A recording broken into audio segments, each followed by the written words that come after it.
Los Estados Unidos de Joe Biden, Kamala Harris, Charles Schumer en el Senado, Nancy Pelosi en la Cámara, Alexandra Ocasio-Cortez, Bernie Sanders son la cara socialista comunista de Estados Unidos, cuyas políticas dirigen a la nación que representó la antítesis del comunismo, a ser una nación comunista. ¿Esa aseveración puede ser cierta? Yo creo que sí. Yo no diría que va a ser un comunismo al estilo soviético, pero sí va a ser un socialismo cada vez más interventor en la economía, más dirigista, más autoritario, un socialismo que va a estar buscando igualar a las personas en todos los planos, y eso ya sabemos es imposible.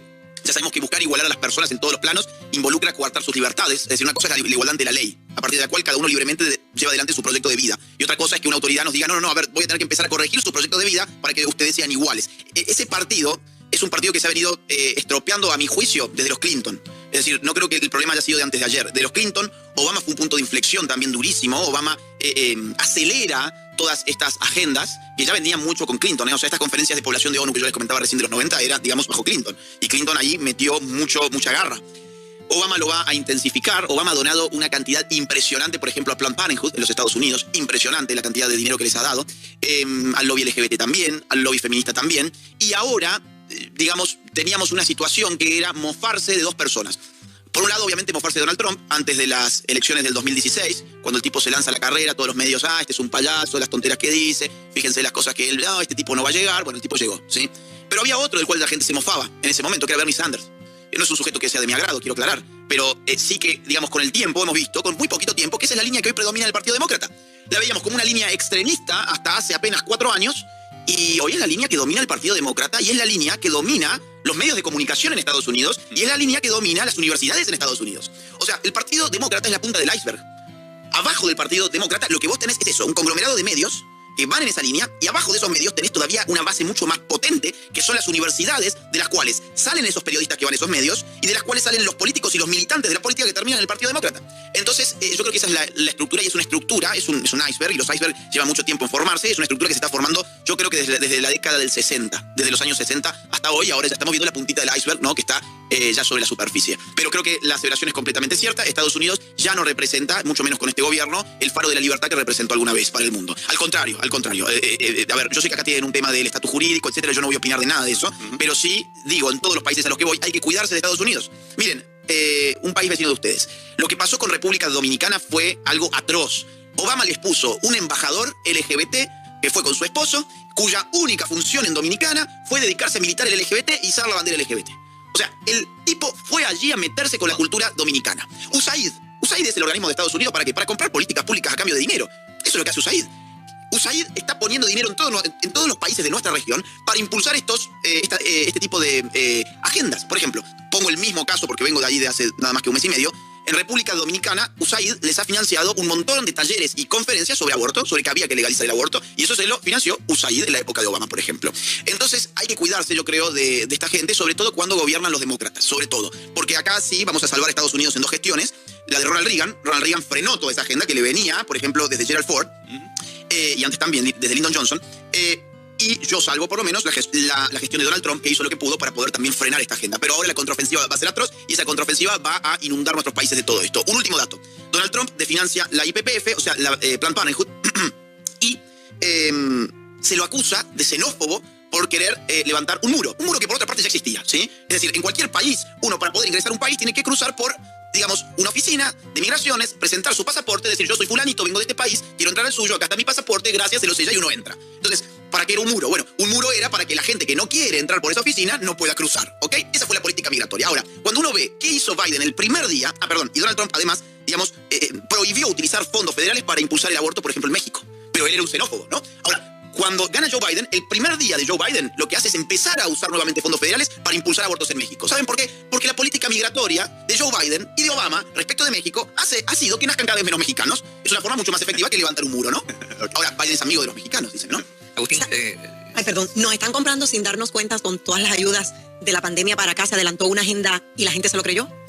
Bueno, a ver, todo dinero siempre requiere una retribución a cambio. Entonces, yo no conozco gente en general, salvo, digamos, yo no conozco ningún gobierno que esté regalando dinero a cambio de nada. El plan Marshall, ¿qué fue? Bueno, fue también dar dinero para reconstruir Europa, pero había un interés geopolítico y está muy bien. Pero cuando un Estado da un dinero es siempre a cambio de algo. Nada es gratis en la vida. Así que yo tendría cuidado con esas cosas. No digo de no recibirlo porque hay gente que lo necesita, pero digo, a ver, ¿qué dice la letra chica, no? ¿Qué dice a cambio de qué? Agustín, si Rusia es la mata del comunismo, ¿cómo nos explicamos que no entra allí? ¿Cómo que? La ideología de género. Bueno, porque Rusia hace rato que ya no es más comunista. O sea, Rusia fue comunista hasta el año 91. En el año 89 cae el muro, eso fue algo simbólico, pero en verdad la Unión Soviética implosiona en el 91, se desarma. A partir de ahí empiezan a gobernar mafias, el Estado se desintegra, se vuelve a reconstruir, y lo que es hoy, yo creo, Rusia es un nacionalismo autoritario. En Rusia existe la empresa privada, los medios de producción privados, la industria privada. Entonces, yo no diría que Rusia sea un comunismo, ni creo que Putin sea un comunista. ¿Se cambiaron los cables entonces? Mire, Rusia está tratando de mantener, digamos, por ser... a ver, vamos a ver. Rusia está intentando mantener el esquema de Westfalia. ¿Qué fue el esquema de Westfalia? El esquema del Estado-Nación. El Estado-Nación es la entidad soberana territorial que gobierna sobre una población en un territorio. En esos territorios se conforma una nación, ¿sí? Ese esquema es el que hoy está puesto en jaque. La idea de que cada estado se gobierna a sí mismo es la idea que hoy está tratando de subvertirse con el influjo de organizaciones internacionales. Rusia lo que está tratando de hacer es de mantenerse como estado, nación, con influencia geopolítica en su zona de influencia histórica de lo que fue la Unión Soviética, por eso tan preocupado por Ucrania, por Georgia, etcétera, frente al modelo de la Unión Europea. Allí lo que se enfrentan son dos modelos, o el ruso, que es el modelo Estado-Nación, o el modelo europeo, que son muchas naciones con un mega-estado. Rusia no es un estado comunista, es un capitalismo autoritario, en todo caso, y no deja entrar toda esta porquería porque quiere mantener su nación, porque sabe que necesita mantener su nación, y además porque ya ha sufrido toda esta porquería. Mire, a ver, el primer estado en el mundo que legaliza el aborto, ¿sabe? Fue la Unión Soviética, en el año 1921. Interesante esto, ya que recién hablábamos del tema de socialismo. El primer estado que legaliza el aborto en América no es Estados Unidos, es Cuba, con Fidel Castro. Si mal no recuerdo, años 60, 1960. Entonces, cuando en Rusia legalizan el aborto en el 21, en la época de Lenin, y cuando además viene la revolución sexual en la Unión Soviética, esto tiene un impacto enorme sobre la natalidad en la Unión Soviética. ¿Y luego qué vino? Luego vino una guerra mundial. Y Rusia se dio con que había allí una revolución sexual donde no nacía gente y donde estaba en una guerra mundial, ya en época de Stalin. ¿Qué hace entonces Stalin? Stalin dice, no, acá hay que volver a defender la familia. ¿Por qué? Bueno, porque necesitamos contar con la familia para la guerra. Necesitamos además que los individuos se socialicen en el hecho de la nación soviética o de la nación rusa, ¿no? Y además prohíbe el aborto. ¿Por qué? Porque necesita que la gente nazca, no que se la mate antes de nacer. ¿Por qué? Porque necesita recambiar a su población. Entonces Rusia ya ha vivido todo esto. Y quienes estamos empezando a vivir esto, que para ellos ya es un cuento conocido, somos nosotros. Fíjese España. España está viviendo esto y hoy tiene una tasa de natalidad de 1.1. Usted para recambiar una sociedad necesita una tasa de 2.2. ¿Sí? Cuando usted tiene 1.1, su sociedad se vuelve muy anciana, usted va a tener problemas económicos porque no va a poder sostener ese sistema productivo. ¿Y qué va a tener que hacer? Va a tener que traer otras culturas a que trabajen en su nación. Pero su nación depende de la homogeneidad cultural. Por lo tanto, su nación va a dejar de existir como tal. Entonces, ¿qué pasa hoy con España? Que es un caso que nos toca de cerca porque en algún sentido es la madre patria. España hoy tiene que importar gente de África para trabajar porque no nacen los niños en España. No nacen los niños, hay solamente gente anciana a la cual hay que asistir, hay que jubilarla, hay que darle su pensión, y para eso, digamos, se le está viniendo abajo todo lo que es, digamos, el ser español en los próximos años ya no va a existir. Rusia no quiere eso para ellos, por eso es que no aceptan estas políticas. Wow. Y cuando veo además feministas, Lali Espósito, Telma Fardín, Florencia de la B, muy compungidas, saludando al Diego que se fue, a ese gran ídolo, y después veo un video de Maradona pegándole a su novia, me pregunto, quizás que si cuando uno le pega al fútbol bien, ¿queda legitimado para pegarle a una mujer bien? ¿Qué es esa doble vara? ¿Cómo es el feminismo en la Argentina? El feminismo en la Argentina es una ideología política que le está haciendo muchísimo daño a la causa de la mujer. Claro, van a decir, un hombre hablando de feminismo, como si lo que yo tengo entre las piernas fuese un criterio epistemológico para que mis enunciados fuesen verdaderos o falsos. No, yo puedo hablar de feminismo también. Lo que uno tiene entre las piernas no tiene nada que ver con la veracidad de los enunciados que propone. ¿Por qué yo creo que el feminismo le hace mucho daño a la causa de la mujer? Porque me puedo remitir a los datos. A ver. Año 2014. Femicidios, tal como se lo declara penalmente, en la Argentina 225. Año 2015, femicidios en la Argentina 235. Año 2016, femicidios en la Argentina 254. Saltemos un poquito. Año 2019, femicidios en la Argentina 327. Femicidios en la Argentina este año, en los primeros 6 meses, que es lo que yo he podido acceder a los datos. 175. Si el comportamiento se mantiene similar en los 6 meses que restan, estaríamos hablando de 350 a fin de año aproximadamente. ¿Qué significa esto? Que el aumento de los llamados femicidios en Argentina es correlativo al aumento de la militancia feminista y al aumento de los fondos públicos que se le da a ese tipo de militancia. ¿A qué mujer, a ver, qué violación ha evitado el circo feminista, ya que hablábamos de circo, del himno feminista? El violador eres tú y ahora se supone que todos somos violadores.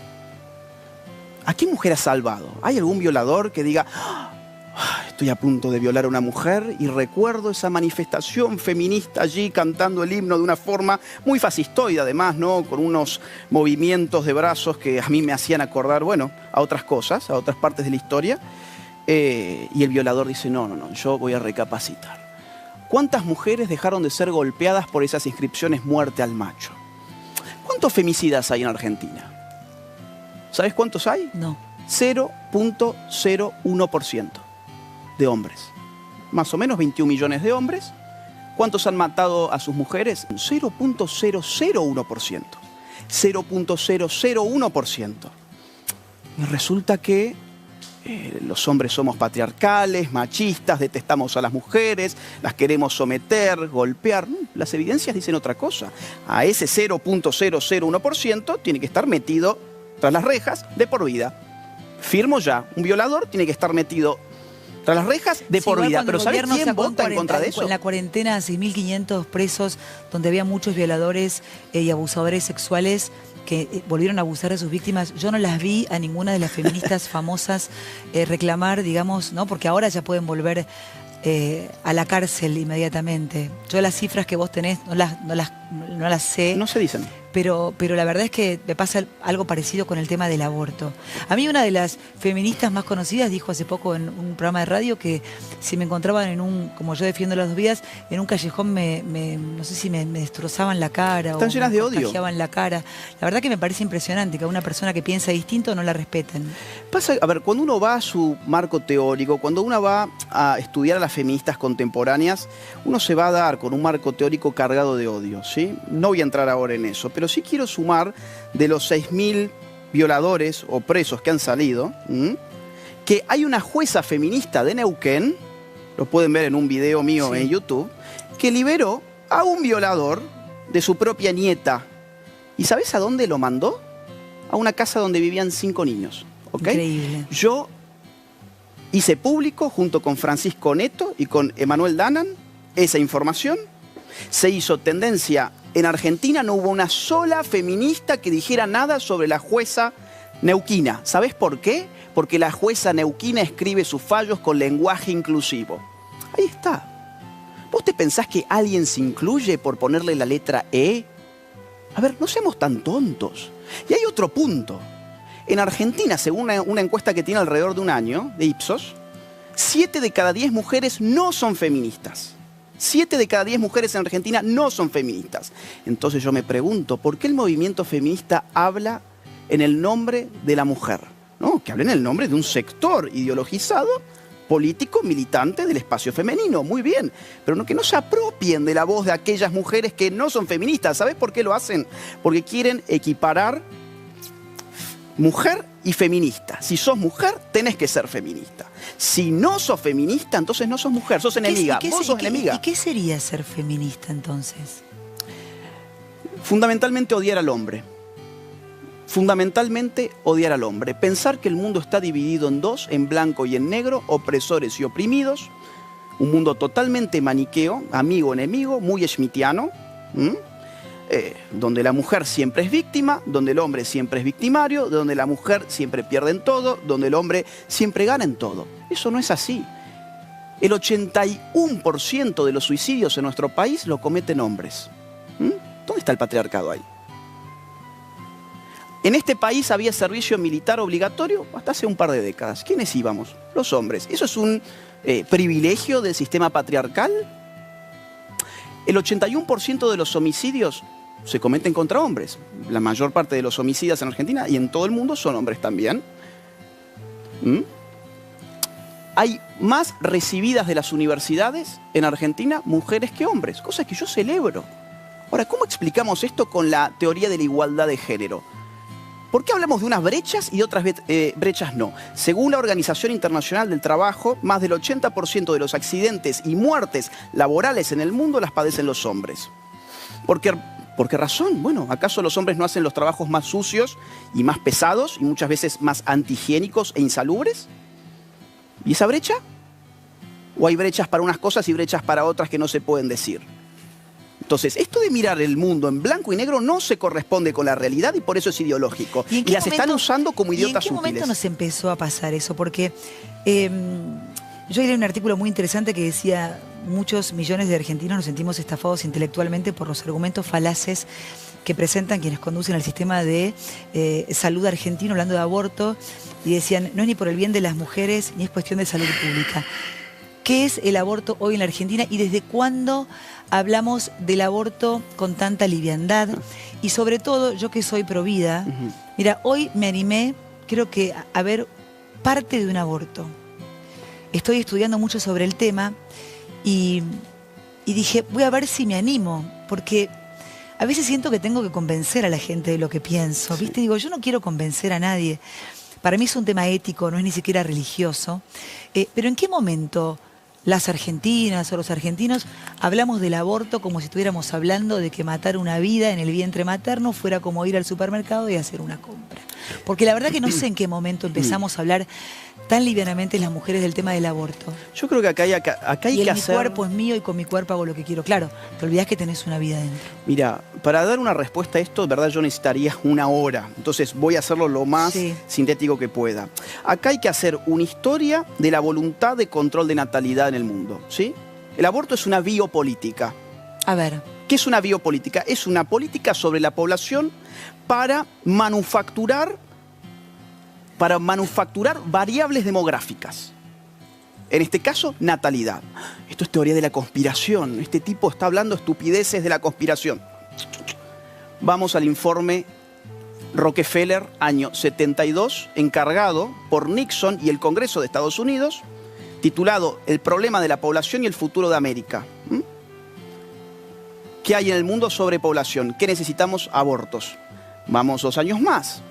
Informe Kissinger, un informe clasificado para el director de la CIA, el director de la AID, que es la Agencia de Apoyo Internacional de Estados Unidos, que básicamente es chantaje, te damos dinero a cambio de políticas públicas, y para Nixon.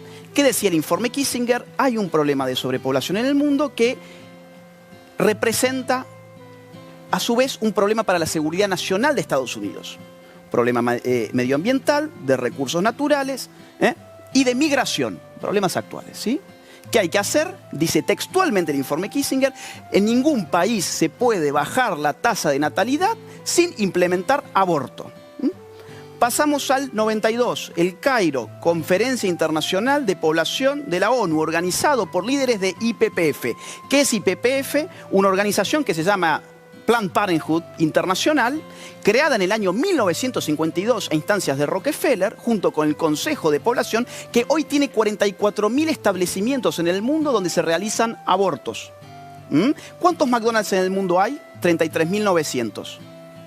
Hoy IPPF tiene más establecimientos que brindan servicios de planificación familiar, entre ellos abortos. ¿Cuánto sale un aborto de Planned Parenthood, por ejemplo, según la página de PPFA, que es Planned Parenthood de Estados Unidos? Hasta $1.500 en el primer trimestre. ¿Cuánta subvención le dio Obama? Incontable.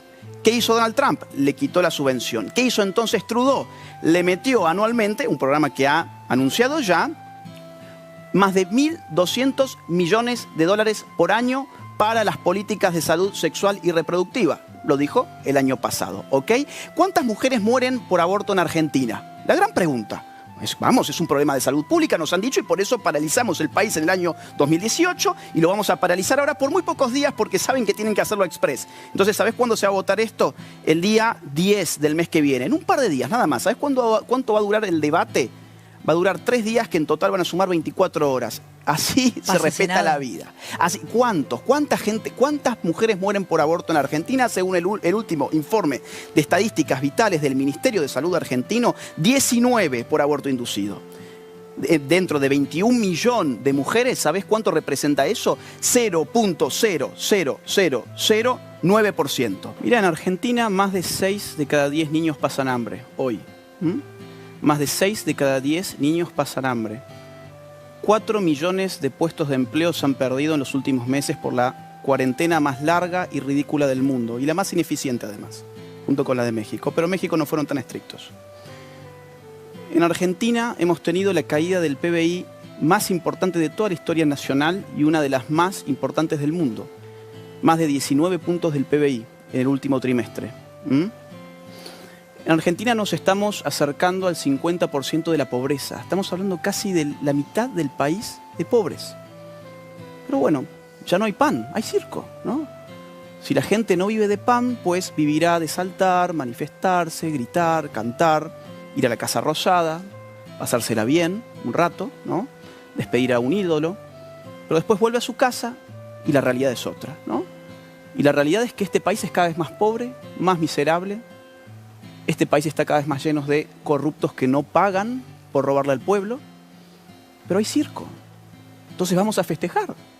¿Y hasta cuándo va a durar el circo si no hay pan? No, es que precisamente embrutecer a la gente es una buena forma. Es una buena forma, digo, de mantener a ver, Maduro tiene el 96% de la población pobre, ¿sí? 96.